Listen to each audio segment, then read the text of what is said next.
বাঁধন হালকা হতেই পদ্মজা কোল থেকে নেমে পড়ে। হানিফকে তার আজরাইলের মতো লাগছে। মায়ের কাছে সে আজরাইলের অনেক গল্প শুনেছে। আজরাইল যখন জান কবজ করতে আসবে তখন শরীরের অনেক কষ্ট অনুভব হবে।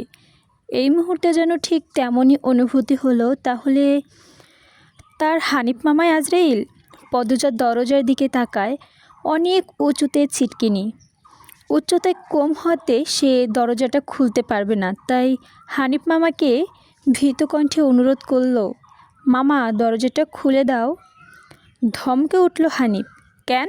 আমি তোরে যাইতে কইছি? তার কর্কশ কণ্ঠে ধমকে পদ্মজা ভয়ে কেঁপে উঠল। তার চোখের নহর বইছে। হানিফ পদ্মজাকে জোর করে কোলে তুলে নেয়। পদ্মজা কাঁদছে, বারবার বলছে, মামা আমি বাড়ি যাব। হানিফের তাতে বিন্দু মাত্র ভ্রুক্ষেপ নেই। বাড়িতে কেউ নেই। বৃদ্ধ সৎ বাবা বধির, কানে শুনে না।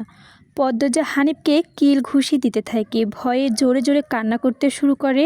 এভাবে কাঁদলে পাশের বাড়ির যে কেউ চলে আসবে। হানিফের রক্ত টকবক করছে উত্তেজনায়। সে দ্রুত ওড়না দিয়ে পদ্মজার হাত পা মুখ বেঁধে ফেলল। পদ্মজার দু চোখ পানি, হানিফের হৃদয় ছুঁতে পারছে না। সে ভীষণ আনন্দ পাচ্ছে, পৈশাসিক উল্লাসে ভেসে যাচ্ছে। হানিফ সিগারেট জ্বালায়। খুব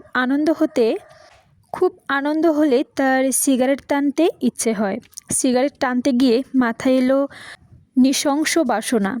তাৎক্ষণিক নাক মুখ দিয়ে ধোঁয়া উড়িয়ে সিগারেটের দুই আঙ্গুলের মাঝখানে রেখে পদ্মজার বাম পায়ের তালুতেই জ্বলন্ত সিগারেটটি চেপে ধরল। চিতিচারণ করতে গিয়ে পদ্মজা হাউ মাউ করে কেঁদে উঠে। হেমলতা দুই হাতে শক্ত করে মেয়েকে বুকে জড়িয়ে ধরেন। পদ্মজা কাঁদতে কাঁদতে বলল, আম্মা তখন আমার খুব কষ্ট হচ্ছিল, আমার দমটা বেরিয়ে যাচ্ছিল। আমি তোমাকে খুব ডেকেছি আম্মা, তুমি আসোনি। পদ্মজার কথাগুলো হেমলতার বুকে ঝড় তুলে দিচ্ছে। লণ্ডভণ্ড হয়ে যাচ্ছে শরীরের প্রতিটা শিরা উপশিরা। এ যেন 1971 সালের পাকিস্তানের নৃশংসতা। নিজের চোখে তিনি দেখেছেন পাকিস্তানদের নিষ্ঠুরতা।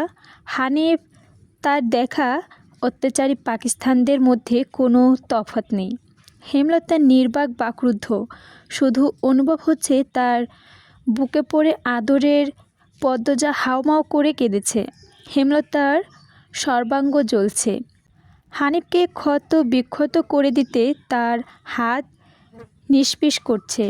সেদিন একটুর জন্য পদ্মজা ধর্ষিত হয়নি। পোড়া স্থানের যন্ত্রণা আর মানসিক চাপ সহ্য করতে না পেরে চৈতন্য হারায়। তখন বাড়িতে সবাই ফিরে আসে।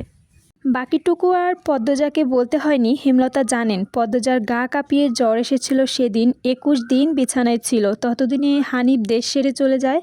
পদ্মজা ভয়ে লজ্জায় ঘটনাটি কাউকে বলেননি। পায়ের পোড়ার দাগ দেখে যখন হেমলতা প্রশ্ন করেছিল, পা এমনভাবে পুড়ল কী করে, পদ্মজা সহজ সরলভাবে জবাব দিয়েছিল, চুলার কাছে গিয়েছিলাম, লাকড়ির আগায় পা লেগে পুড়ে গেছে।